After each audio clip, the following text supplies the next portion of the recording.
Welcome back to Hardware Unboxed. Today we're going to find out whether it's still worth buying a budget 1440p VA monitor in 2021. I haven't been reviewing too many of these monitors lately. A lot of the focus has been on IPS offerings, which have become super popular even in the bang for buck category over the last few years. But VA monitors are still being produced and dominate a lot of the lower price tiers, so it's time to revisit the technology to see what it can offer. This video is going to be a little different than our normal reviews because we're actually taking a look at two monitors, both of which are quite similar. We've got the Pixio PXC327 and the AOC CQ32G3SE, which serve the entry-level 1440p monitor market with curved VA panels. Both pack a 32-inch 2560 by 1440 VA display at up to 165Hz with adaptive sync support, so the standard sort of specifications you'd expect and want from a gaming display in 2021. These aren't the exact same monitor, of course, and each one does use a slightly different panel. The PXC327 is equipped with a 1500R curvature, a fairly typical mid-range curve that you'll see. Meanwhile, the CQ32G3SE uses a 1000R curve, in line with Samsung's new Odyssey line of monitors. Now, the exact panel here isn't the same as the Odyssey G7, so no need to get your hopes up, but it's that level of aggressive curve, and I do believe both monitors are using some form of Samsung VA technology. The reason why this sort of display will be of interest to some buyers is the price tag. Today's 32-inch 1440p IPS monitors for gaming start around $400, while these VA options we're looking at today are more like $300 to $330 US, so a fair bit cheaper and more attractive to gamers on a budget. It's a similar story in the 27-inch category, which we will talk about a little bit as well, where IPS starts around the low $300 range and VAs sit below $300, at times around $250. Compared to more premium displays, one of the obvious areas where budget monitors cut back to save costs is on the stand. That is the case with both these Pixio and AOC monitors, where the stands have very little ergonomic adjustability, just tilt support on both, no height adjustment, no swiveling or pivoting. This isn't the end of the world on a 32-inch monitor, as the panel size is quite large. I'd be more concerned if these were 27-inch monitors, but it is a trade-off to hit this sort of price point, while a lot of IPS alternatives will give you a height adjustable stand. The build quality overall is also fairly basic. You'll see plastic for the most part, very basic plastic which is constructed in a simple fashion. No RGB LEDs or anything like that, no crazy designs, although the AOC model does have a few red highlights around the place. But typically these monitors opt for simplicity in their designs, and that's certainly the case here. I don't think either option looks bad or anything, and you even get a metal stand with the Pixio PXC327, but I don't think there's anything here that will blow you away. Unfortunately, AOC has opted for annoying face buttons on their CQ32G3SE rather than an easier to use directional toggle. Navigating their OSD menu is a bit cumbersome as a result, though again, using a more simple button layout with a less feature-rich OSD is a common thing you'll find with budget displays. The actual feature set here is fine, and there are some gamer-specific features, but if you're expecting, KVM switches or fancy stuff like that, you won't get it here. Meanwhile, the Pixio monitor does use a directional toggle, which is nice to see, and their OSD is easier to navigate as a result. With that said, Pixio's display has fewer overall settings and features, though it does have all the basic stuff, which is nice to see. I don't think on either of these monitors that you'll be spending much time in these menus. The port layout here also tends to be super basic. The Pixio option has 2 DisplayPort and 1 HDMI, while the AOC has 2 HDMI and 1 DisplayPort. On both monitors, you'll need DisplayPort to hit 165Hz, as the HDMI 2.0 ports are capped to 144Hz due to bandwidth limitations. Neither offers a USB hub. Again, these tend to be cut for cost-saving reasons, while the Pixio monitor does include a USB port for firmware updates only. For the response time performance section today, I'm not going to go through each monitor's wealth of overdrive settings because we'll be here all day looking at charts. So instead, I'm going to cut straight to an executive summary of how each monitor performs, and then we'll look at some comparisons. One of the common differences between a high-end display and a mid-range or budget display is in how usable the overdrive settings are across a range of refresh rates. The gold standard is what we call a single overdrive mode experience. In other words, you can choose a setting in the OSD and leave it no matter the refresh rate you are using, as it provides both adequate speed at high refresh rates and doesn't get crazy with overshoot at low refresh rates.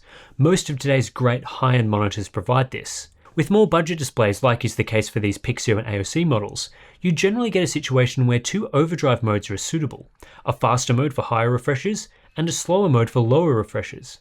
Without variable overdrive and without much attention to detail in the overdrive optimization process, both these displays are left with situations where the higher mode offers acceptable performance at 165Hz, but introduces too much overshoot below 100Hz, while the lower mode is too slow for 165Hz, but doesn't have a lot of overshoot down below 100Hz. The result is that you'll have to pick an overdrive setting that makes the most sense for the refresh rates you plan on using in games with adaptive sync enabled. On the Pixio PXC327, I'd recommend high for refresh rates above 120Hz and middle at lower refresh rates. On the AOC CQ32G3SE, I'd go with medium down to 100Hz and weak below 100Hz. That's just the reality of budget monitors, and one of the drawbacks. It's not a big deal for a lot of gamers, it's just one of those things that separates the best monitors from budget monitors. You also might have noticed in a lot of these charts that the results are a bit all over the place. This is typical for a VA panel that has basic level overdrive. It seems that VA panels, more so than IPS, are quite sensitive to overdrive. One transition might be slow, the next might be perfect, and the one after that might be plagued with overshoot. Samsung seems to have solved this with their Odyssey G7 lineup, but it remains an issue with older VA panels and overdrive techniques. In comparison with other monitors, you can see where budget VA panels are currently sitting in terms of response times at their fastest refresh rates. The PXC327, for example, does reach similar performance to a budget IPS like the Q27G2S, but does so at a higher level of overshoot, while a panel like the PX277 Prime is faster at similar overshoot. Meanwhile, the CQ32G3SE has nearly no overshoot, but much slower response times as a result, below that of equivalent IPS monitors. Across the entire refresh range using the optimal overdrive settings for adaptive sync gaming, both the Pixio and AOC monitors perform quite similarly on average, which isn't that much of a surprise as both use the same sort of panel technology with similar overdrive tuning. You'll see that these 32-inch models aren't much different to 27-inch variants we've tested previously, like MSI's MAG272CQR, but performance is inferior to LG's popular 32GK650F. You can also spot the differences between entry-level VA monitors and entry-level IPS. While these VA displays are generally around the 12 millisecond mark with a 25% inverse ghosting rate, a budget IPS like the Gigabyte M27Q or Pixio PX277 Prime is more around the 10 millisecond mark with 0 to 10% inverse ghosting rate. This quantifies the difference in clarity between IPS and VA, where VA is naturally a bit slower. It's up to 3 times slower than the best high-end monitors of today. A lot of that comes down to the phenomenon of dark level smearing, which for entry-level VA monitors is still an issue. VA monitors, unlike IPS, have very slow transitions between dark greys, which can cause smearing for things like shadows or text in motion. Unfortunately, this is an issue that you'll have to deal with if you choose to buy a budget VA. You can see here that dark transitions are about twice as slow as a mid-range sort of IPS monitor. Cumulative deviation shows us how close a monitor's response time gets to the ideal response, and also illustrates the balance between response times and overshoot in a single number. What is interesting here is that the AOC monitor is a bit better tuned overall than the Pixio in terms of its overdrive modes, and I believe it's also using a newer panel, which does see it end up about 15% better in this metric. These sorts of numbers are going to be the case for most budget VAs. You're typically looking at a cumulative deviation of 800 plus. There's good and bad news here. The good news is that these results aren't too different from some budget IPS monitors, particularly those using older Innolux panels like the PX277 Prime. The PX277 is only 11% better than the CQ32G3SE, which is negligible. The bad news is VAs are still a fair way off more modern IPS panels, like the Sharp model used in the Gigabyte M27Q or the LG model used in the Dell S2721 DGF. Here the step up to IPS nets you 50% better performance, which is quite substantial and noticeable in games. When looking at a fixed 120Hz refresh rate, you'll see the sort of VA monitor you get doesn't have too much of an impact, with most of the options here delivering a pretty similar experience, especially those that opt for Samsung panels. Performance is below that of an IPS, but not awful. Meanwhile, at lower refresh rates like 60Hz, these VA offerings are honestly reasonably competitive with their IPS counterparts. They don't offer the same performance, but the battle is much closer here than at higher refresh rates. Input lag on these two monitors is unimpressive, with around 3 milliseconds of processing delay on both. I suspect they're using quite similar internal hardware, hence the similarities here. Combined with slow response times, the responsiveness of these displays isn't great, and I generally wouldn't recommend a VA monitor for competitive esports gaming or anything that requires super fast motion. While motion performance on VA monitors is nothing too impressive, where VA monitors hold up well is in color quality. Both the PXC327 and CQ32G3SE are wide gamut monitors with 89% coverage of the P3 color space, matching what is possible with most current generation VA displays and some IPS monitors as well. Monitors like the Samsung Odyssey G7 and Gigabyte M32Q are quite similar to these budget VAs in color space. It's really only when we get into the mid to high end of IPS monitors that the best displays are able to pull away. Factory calibration isn't really related to whether a panel is VA, IPS or TN, it's mostly down to how much effort the manufacturer wants to put in, and in many cases, entry-level models don't get a very extensive calibration treatment, which is fair enough at this price point. As an example, the Pixio model is very poorly calibrated, with grayscale performance that is strongly tinted blue and miles off accurate, which hurts color performance as well. Meanwhile, the AOC model is much better calibrated. It's not perfect by any means, but it's not awful. And when we look at comparison charts, the AOC model is mid-range, no better or worse than some competing IPS models outside of the very premium options.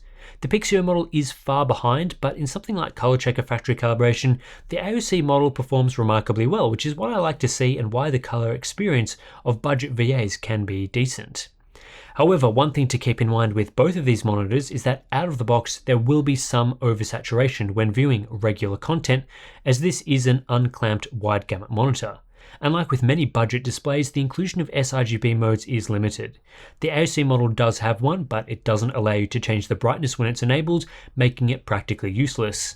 Meanwhile, the Pixio model doesn't have an sRGB mode at all. This isn't much different to competing options.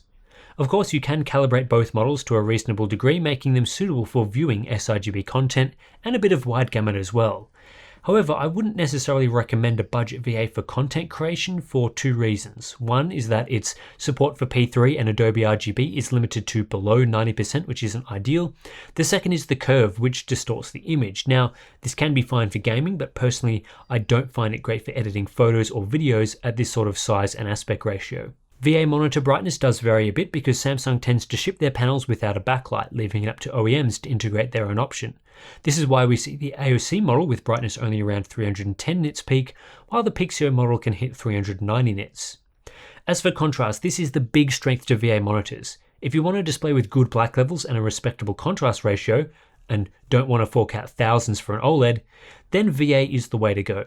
Even in the worst case for a VA like this AOC model, you're getting at least twice the contrast ratio of an IPS panel at over 2,000 to 1. Then at times, depending on the model, contrast can be over 3,000 to 1, as is the case with the Pixio model. Most VAs I've tested fall into this range and deliver great black levels for an LCD, which does enhance the image. Viewing angles typically aren't quite as good with a budget VA versus a budget IPS, and this is exacerbated by the curve, which naturally reduces viewing angles as well. With that said, if you're currently using a TN monitor, viewing angles with a VA are miles better, and that makes for a much nicer experience. As for uniformity, modern curved VA monitors fare quite well in this metric, certainly a lot better than the early days. Both units I had were reasonably uniform, and while there was some fall off along the outer edges, nothing too bad, and certainly this makes for a good experience overall. With this video, I wanted to figure out whether it's still worth buying a budget 1440p VA monitor for gaming, or whether you should just grab an IPS panel instead. And after testing these two new displays for 2021, my answer is, I guess a classic phrase here at Hardware Unboxed, it depends. In terms of raw metrics, generally speaking, an IPS monitor is going to be superior in most areas. Even some entry-level IPS displays can be 50% faster in terms of response time performance, and it doesn't suffer from dark level smearing, although some older budget IPS displays aren't as impressive. Motion performance isn't really a strong point to these sorts of VA displays, and we're yet to see the innovations introduced at the high end filter down to these more affordable price points. However, in this class, the color quality of a VA display is pretty close to that of an IPS in many areas. The Pixio and AOC models we looked at today offer similar wide gamuts, decent brightness and uniformity, and far superior contrast ratios. Factory calibration is a bit hit or miss, though this isn't unusual for entry-level offerings and isn't exclusive to VA monitors. The main difference outside of contrast usually comes down to the curve, with most VA models having a 1500R curve or tighter, while IPS monitors are flat. I tend to find flat displays my preference, but this is a personal preference sort of thing. So with that in mind, do the cost savings of a VA justify the lower level of performance? In the 32-inch size class, you're typically looking at spending $100 more on an IPS. $400 versus $300 is normal, so 33% more. That is a sizable saving going VA, and while I think the pricing of these IPS monitors is great these days and offers excellent bang for buck, VA options are cheap enough that I can still recommend them. After all, some people just don't have $400 to spend on a monitor, or would rather put that $100 saving towards a PC component upgrade like a GPU. The price difference here is fair for the reduction in motion performance, and for those that care more about color quality, it's a great deal given there's fewer differences in that category. Where I find it hard to justify a VA over an IPS in the budget category is when pricing is quite similar, and we see that more in the 27-inch size class. Gigabyte's M27Q is far too competitive at just $320, so you'd really want to be spending no more than $250 on a VA, which is often a bit lower than the price floor we see. So while I could in some instances recommend the Pixio and AOC models I looked at today, were these 27-inch monitors instead of 32-inch, pricing would have to be especially aggressive. As for the models we looked at today, the AOC CQ32G3SE is the better product. It's slightly faster and has better factory calibration, but it's a close battle, as is the case with many monitors based on Samsung VA panels. The sort of performance you see here will carry across to many other models, roughly speaking of course, so hopefully what we showed today will be useful to you. Anyway, that's it for this review of some budget VA monitors. Good to get back into the budget category, looking at something slightly different from what we normally take a look at on the channel. But of course, there is a lot more monitor content coming up. So if you're interested in supporting our monitor testing and the benchmarks that we do, please consider supporting us on Patreon or Floatplane. Links to those are in the description below. You'll get access to our ICC profiles, Discord community, all that sort of great stuff. We also have merch. Check that out. Links in the description as well. And yeah, that's pretty much it. Thanks for watching. I'll catch you in the next one.